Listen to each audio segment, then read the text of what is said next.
Hello, my name is Rich Howard, owner of Architectural Builders Supply. This video is to bring you a closer look at the Stanley number F179WT 4x6 US10. So what Stanley does is they apparently don't add the WT in the part number, but when it's 4x6, it's automatically understood it's going to be a wide throw hinge. And here's what that hinge looks like. Just a really a great looking hinge from Stanley, and great looking hinge and Stanley always go together. I'm always impressed with their fit and finish every single time. They do a really great job at the chemistry of plating. You know, their finishes look good. There's never a bronze that's too close to satin brass, or a satin brass that's too, coppery sort of color. Their fit and finish between the knuckles is always excellent. You know, they do a good job at the finish down here in the crotch of the hinge. Some manufacturers fail pretty bad at that. I have seen, and this is certainly good. You know, they treat it. You know, it's not the same brushing because they can't get their tooling that close into the crotch of the hinge between the leaf and the barrel, but they treat it. You know, I've seen manufacturers make hinges where they've just brushed as close as they could get and kind of left it. So they do a good job with that. You know, that's what plated steel would look like if it wasn't brushed.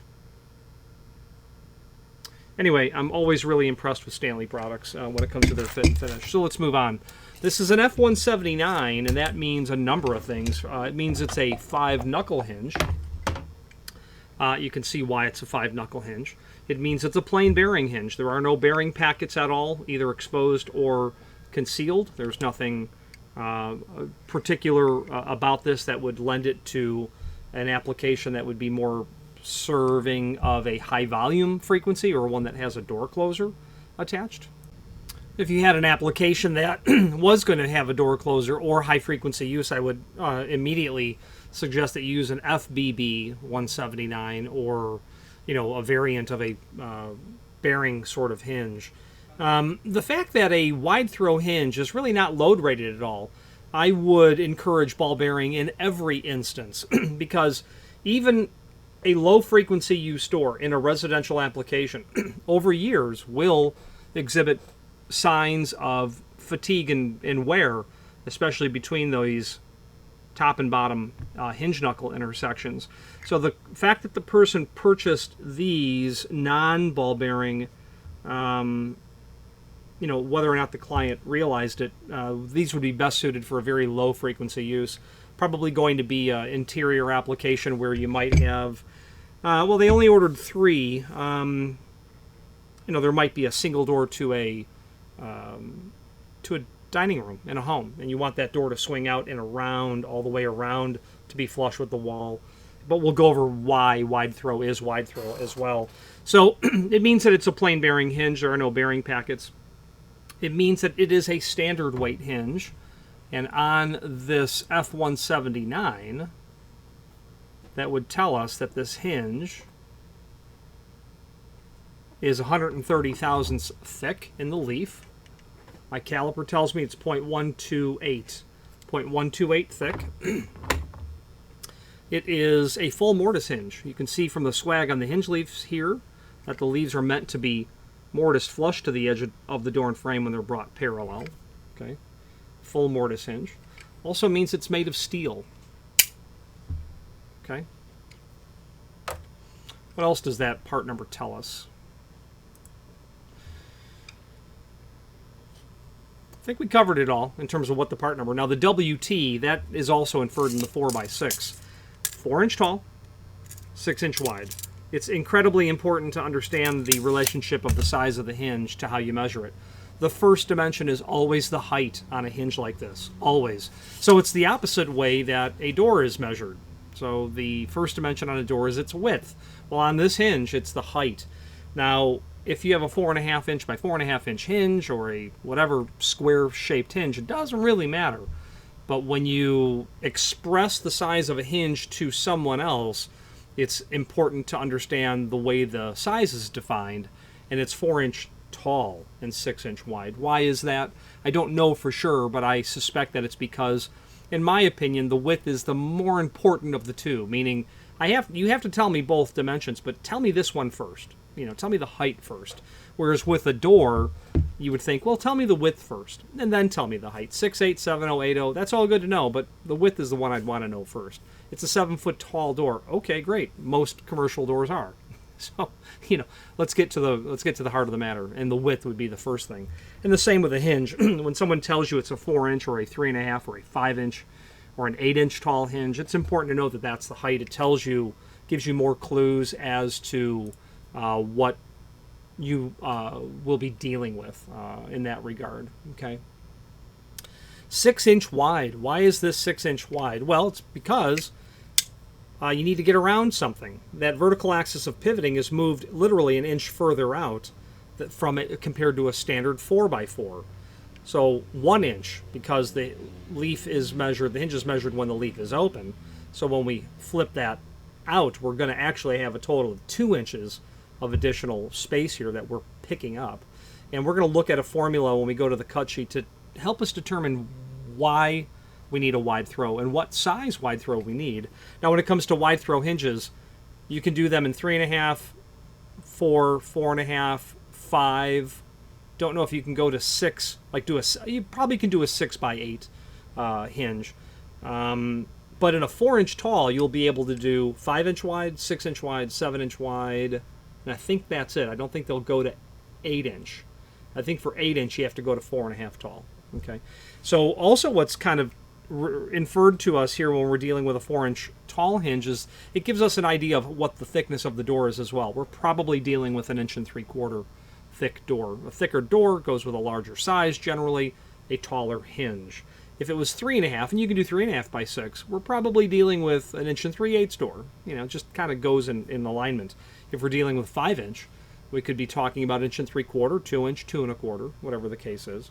But those are the generalities.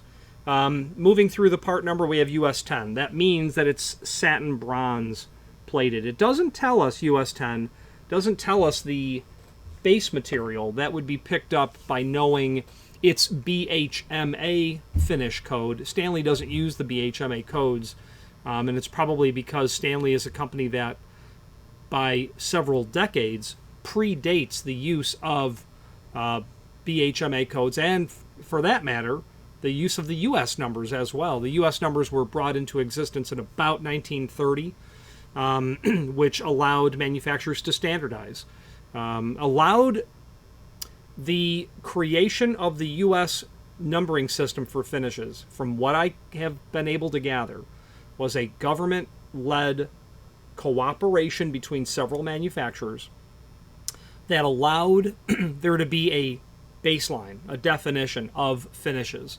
Because prior to that, if you looked at and I don't have a Stanley catalog in my possession that I have a stack of catalogs that are vintage catalogs. I may have a Stanley one in there, but I always think of the Yale or the Sargent or the Corbin, especially the Corbin catalogs that I have that go back to the late 19th century. If you flipped through there and looked at their finishes, it was a number with a verbal description.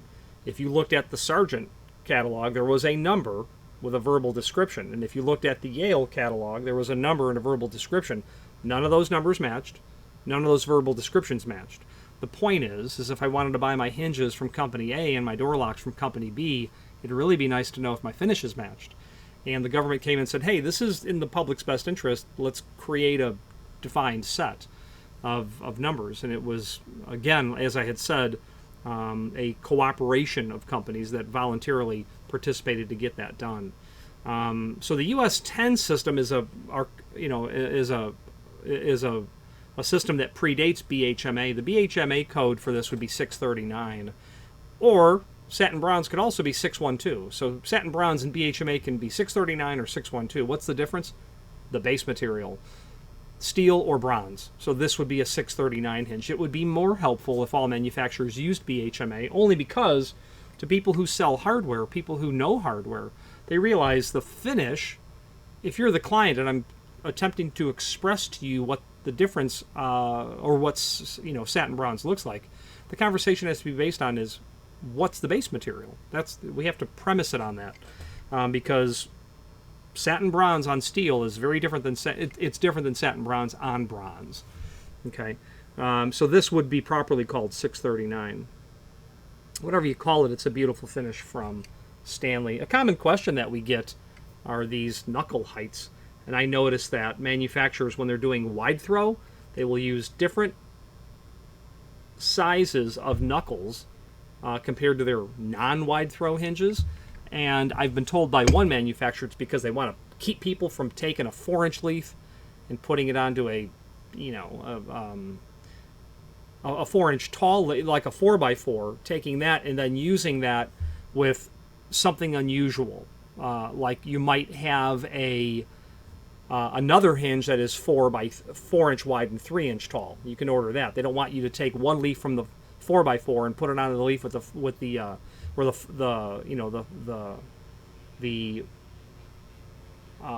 ability. They want to restrict you from creating unusual combinations of wide throw hinges because they've not tested for that sort of scenario.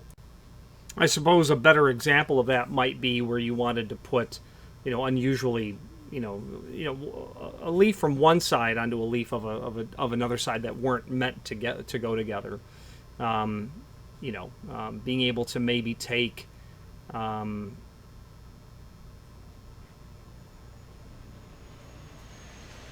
you know, some sort of unusual combination so that you can come up with something odd.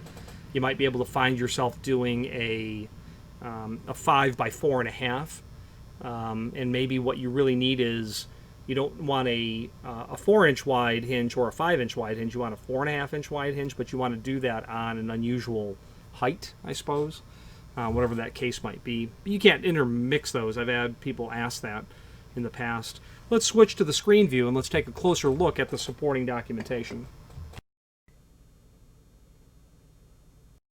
Okay, so this is the item that we are looking at. F179WT 4x6 US10. First of all, what other sizes, what other finishes do we have listed in the site? US10 satin bronze, US3 polished brass, 10A is like an antique bronze, 26D is satin chrome, 4 is satin brass, P is prime coat. There's going to be other finishes like polished chrome, oil rub bronze, satin nickel. These can be black, probably can be done as well. These can be done on a special order basis, and absolutely reach out to us if the finish you want is not listed. Now, in terms of other sizes, that's going to be a much wider search, actually.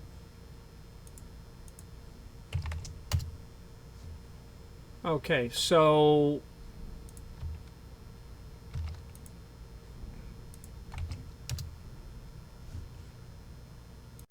and that's going to see us having listed 3.5 by 5, 3.5 by 6, 3.5 by 4.5 by 5, 4.5 by 8, 4.5 by 7, 4 by 5, 4 by 6, obviously. Should be a 4 by 7 as well. Yeah, 4 by 7. So those are sizes that we have listed here. You know, wide throw. Well, there are no 3.5 listed. There should be. There would be 3.5 by 3.5 by 5 and 6 can be done. 4 by 5, 6, and 7 can be done. 5 by 6, 7, and 8 can be done. And as far as wide throw hinges go, the widest hinge that I'm aware of is indeed the 8-inch wide on a 5-inch tall leaf. Oh, I'm sorry, 3.5 are listed here. 3.5 by 6, 3.5 by 5. So people do often ask, I need a 10-inch wide throw.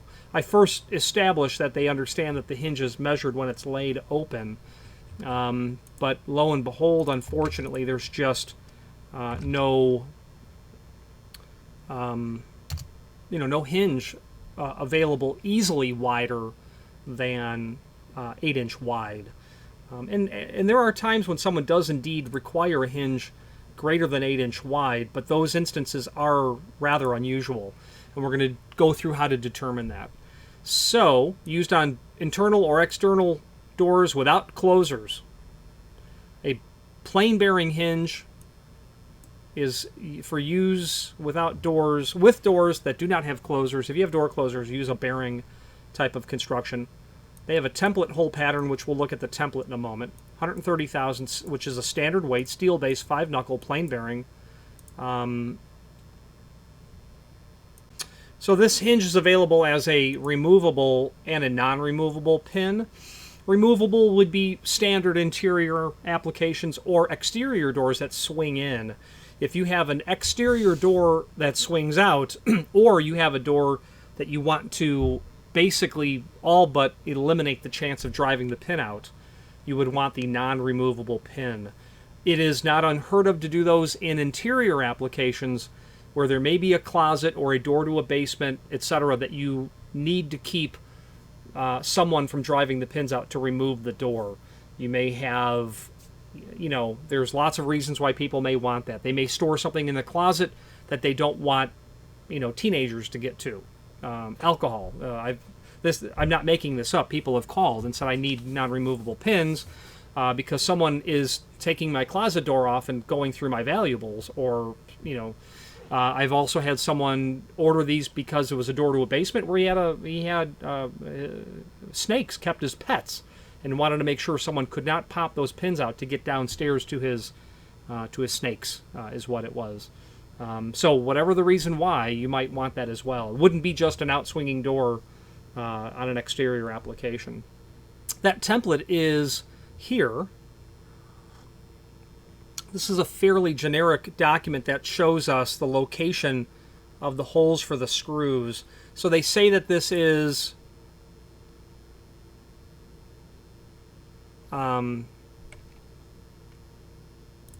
template screw hole location. All hinges have template screw hole location. Well, this document, I would call it a template.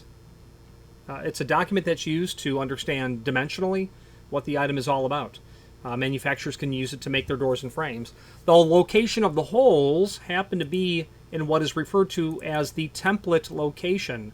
So just like the US system brought uniformity to a definition of finish, the template pattern is uniform as well across manufacturers of doors and frames and hinges.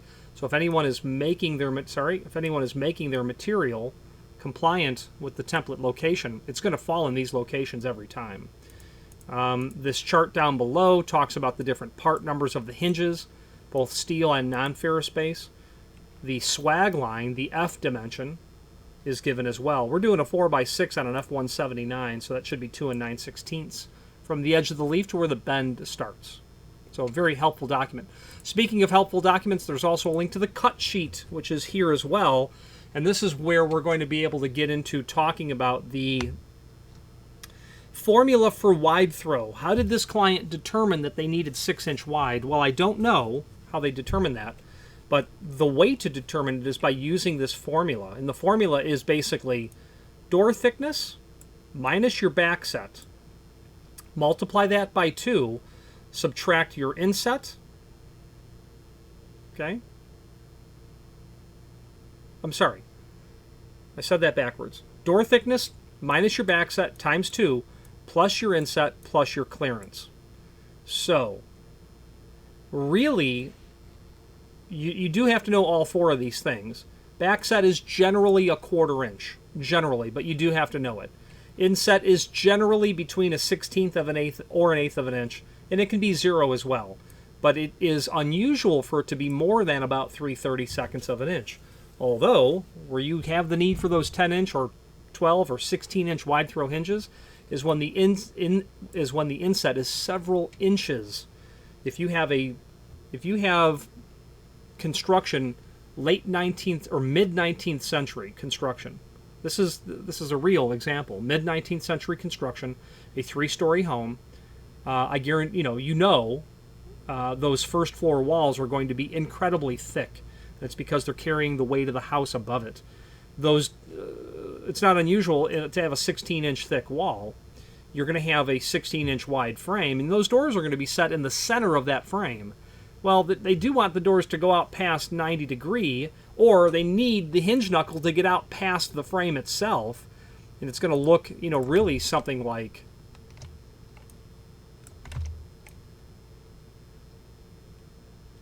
okay, here's your door, basically represented in the center of the frame.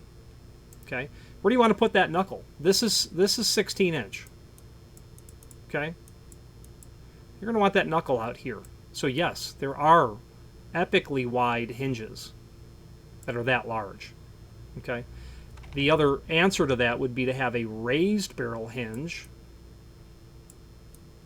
where it lifts the barrel off where it would normally be, which would be here. The problem with that is you're only going to get to 90 degree. If you need to get out past 90 degree, you're going to need that to get that vertical axis of pivoting out here, and that's where the wide throw comes in. So that would, the definition of inset is literally this to the face of the door, the face of the frame, or yeah, it's the face of the frame to where the door is. Then your clearance is going to be based on what are you doing out here, if anything. How thick that trim is.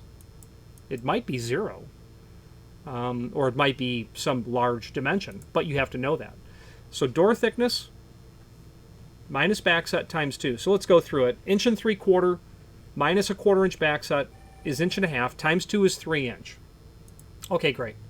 A standard application, this is less than 1/8. Let's just call it 1/8. Now we're at 3 1/8. Let's say your clearance is 1 inch. So now we're at 4 1/8. The formula says go to the next largest hinge. Well, that would technically be 5 inch. But you can see, if we assume this is 1/4 inch and this is not more than 1/8 of an inch, the clearance that this client has to be at least 2 inch, 2 1/2 inch, 2 3/4 inch. So must be some large something or another happening out here to force the client to get out that far. Now, what it could easily be would be an application where you have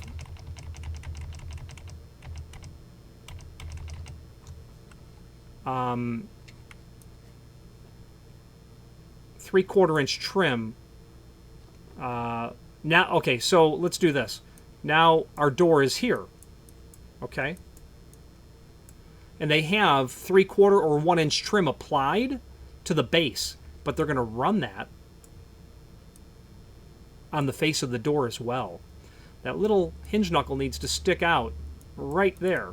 So now we've got 1 3/4 minus 1/4 times 2 is 3 inch plus 1/8 of an inch plus 2 inch, well, plus 2 inch in this case because we're adding clearance for here and here. So now we're at 5 1/8. Go to the next biggest size is what they say. So that would be an example of where you would see that. You will literally see baseboard run the face of the door when they're trying to disguise a closet, is where they'll really do that. Or what will happen is you'll have where they're going to have to miter the trim back on both sides so that your door can go to 90 degree, is the sort of concept. If you've used, and our door is still here by the way, if you've used a concealed hinge. Okay, so, you know, lots of reasons why, but that's the formula why that's determined, or how it's determined. It's so important that we include it as in the cut sheet. The second page talks about the wide throw hinges, and again refers to the formula that we just went over.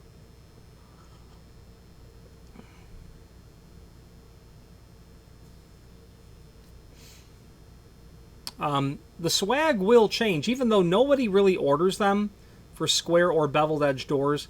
If you're dealing with a beveled edge door, we do want to order them as beveled edge on the door, because, you know, that barrel on the hinge, this is supposed to be parallel for a square edge door.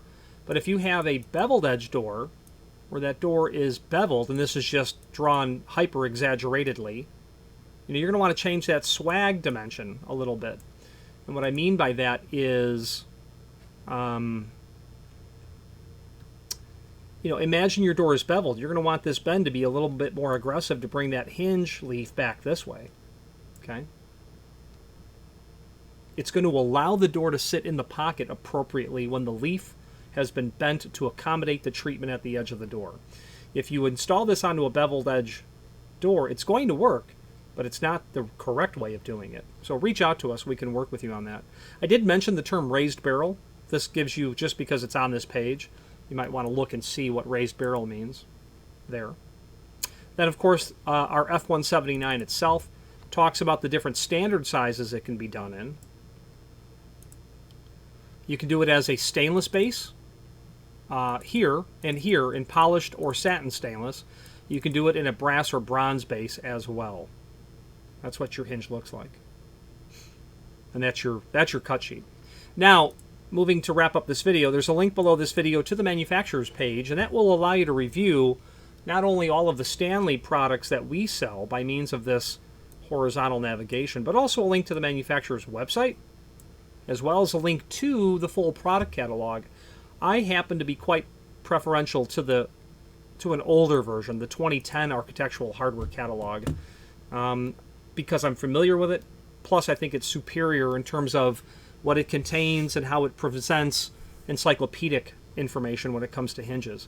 If you deal with hinges at all, you will want to make required reading the general hinge section of the Stanley catalog.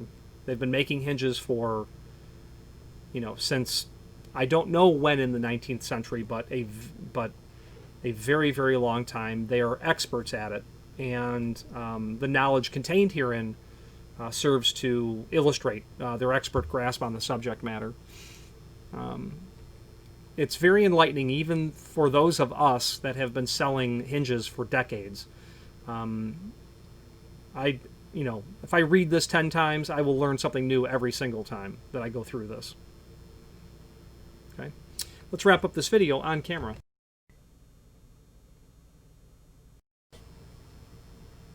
Now, in conclusion, a couple of parting thoughts.